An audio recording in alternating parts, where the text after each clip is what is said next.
If you do go on to enjoy today's video, do me a favour and hit that like button and of course subscribe. It really does help me out a lot. And if you want to avoid the random lottery that is FIFA points, you can go straight to the source with u7buy.com, and of course you can use the code TVM at the checkout to get yourself a discount. What is going on, guys? TVM here. Welcome back to another Team of the Week review. Lots of cards to talk about. A player that I'm actually very surprised by, but I was surprised more that I didn't write him down, actually. Let's start from the beginning. A few players in there that I'm just not surprised to see at all, and EA have done the right thing for once. So the goalkeeper, Donnarumma, made 7 saves, kept a clean sheet. He was crowned man of the match. They won 1-0. I got that right. Happy days. Next player, Ricardo Pereira.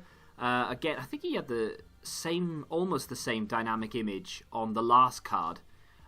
He's there. I think I got that one right. I did. 1 goal, 1 assist, midweek, 4-1 win. Happy days.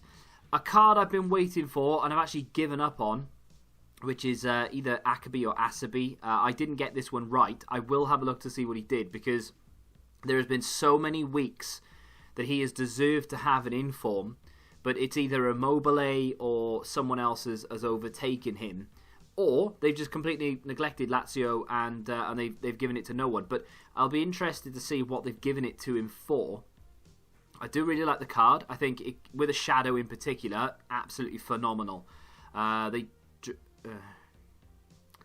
They drew 1-1 away to Roma. Oh, this is going to be embarrassing, because there's been so many times that he's deserved to get it. He got a goal, but they drew 1-1, right?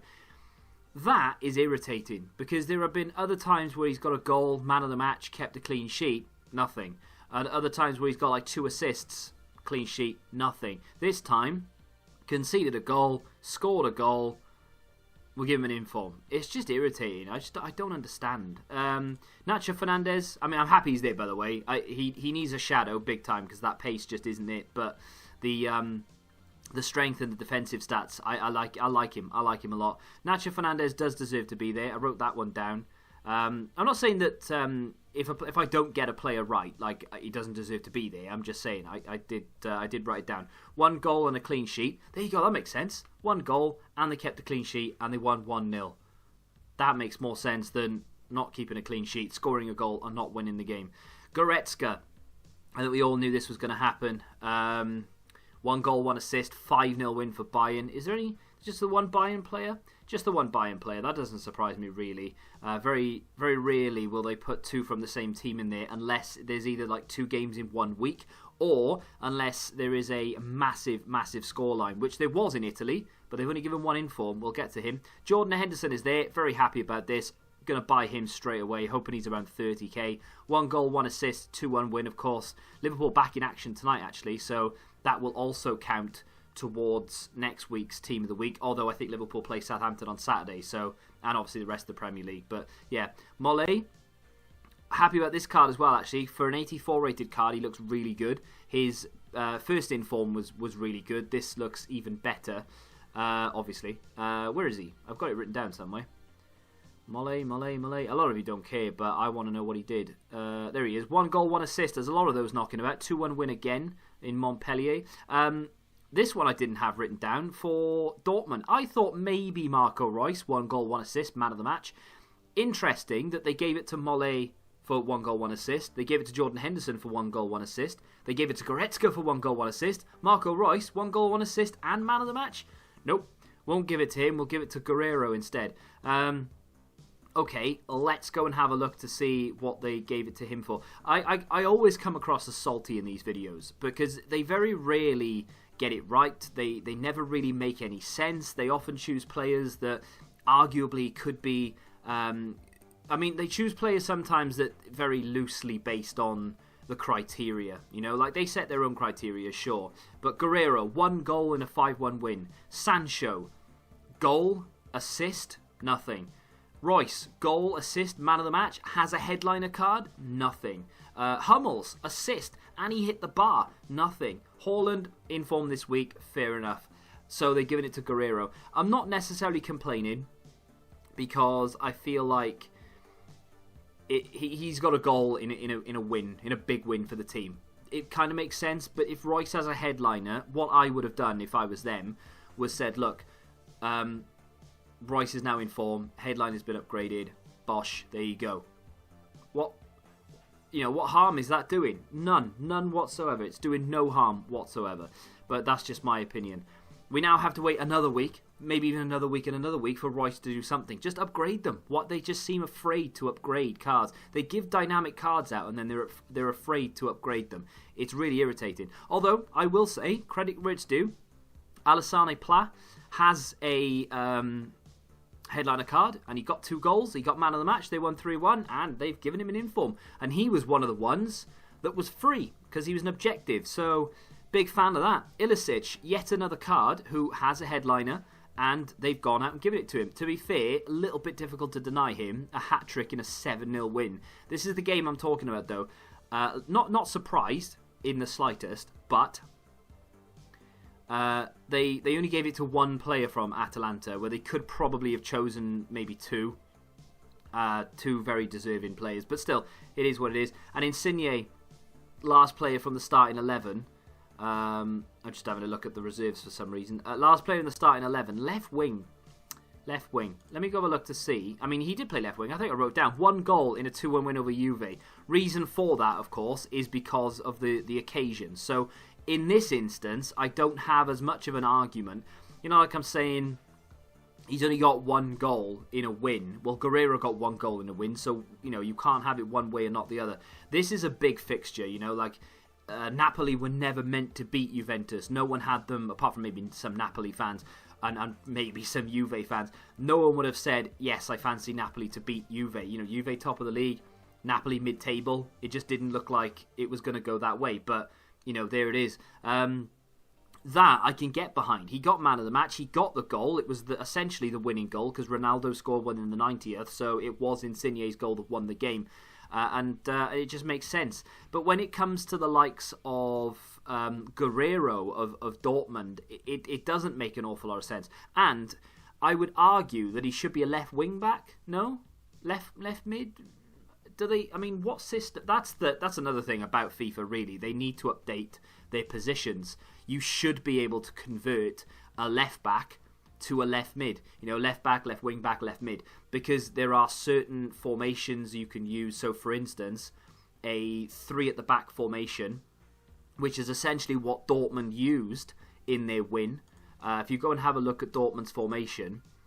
We'll get to the reserves and subs and things just a second, and we'll talk about some of the players who didn't make it and probably should have been in there. But if you look at Dortmund's formation, this is a new formation. This is the new way people play, right?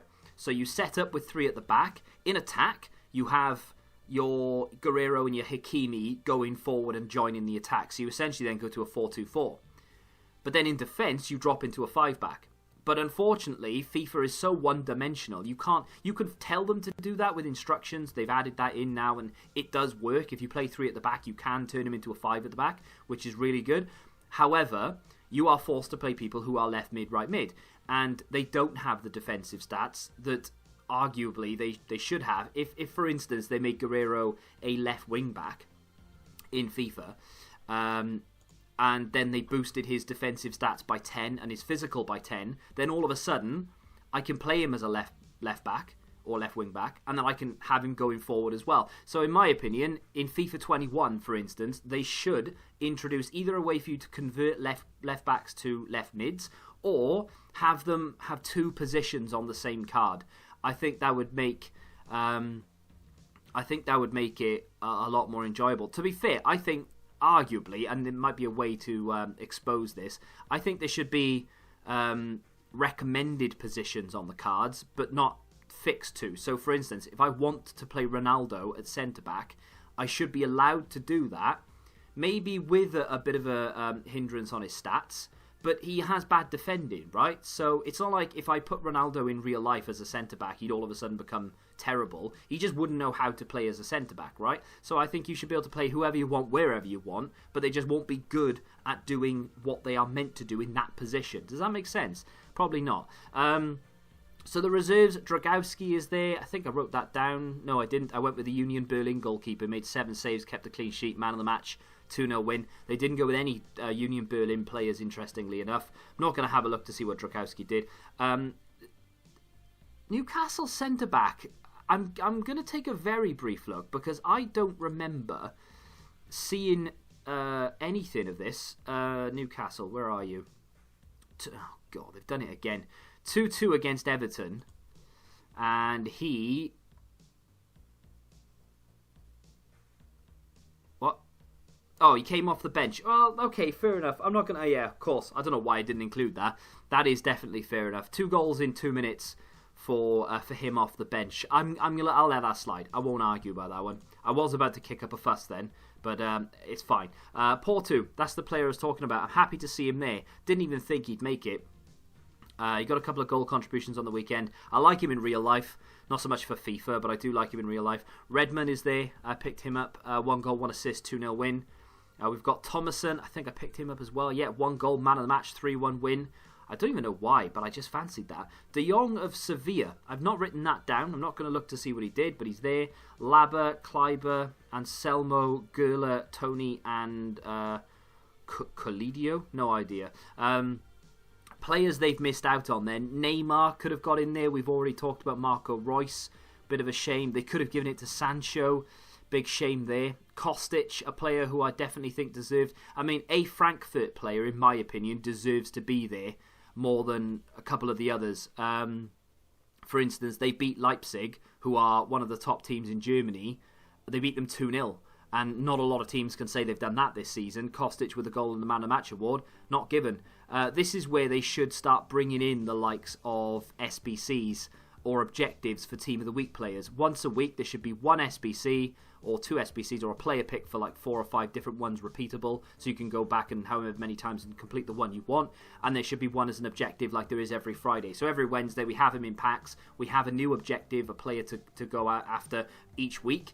And then maybe an SBC with a player pick of 5 repeatable. How difficult would that be? There's always players left over every single time. They have not given, and this actually blows my mind, they've not given a Valencia player an inform. They beat Barcelona, who are top of the league, I believe, or at least were top of the league. They beat them 2-0. Convincingly as well. It wasn't even like a smash and grab. Gomez, 2 goals. No Valencia player. I mean, if that's not in form, I don't know what is. Baumgartlinger should have maybe have got it. Mariano of Galatasaray was a good shout. He could have got it. Quite a few Celtic players were in contention. No Scottish League players there whatsoever. No Dutch League players there whatsoever either. No, sorry, there's 1. Right back, Kleiber. My bad. But there are a few, like Feyenoord players and so on and so forth that could have got it. They miss out an awful lot, and that's my point. You know, maybe an SBC, maybe an objective. Hey, is what it is. That's my weekly moan over and done with. Are you happy with this week's Team of the Week? Do you think they've left someone out? Let me know in the comments section down below. If you have enjoyed the rant, the video, then do me a favour and hit that like button, subscribe to the channel if you're new, and until the next time, goodbye. Football Index. The game changed. Download the app now.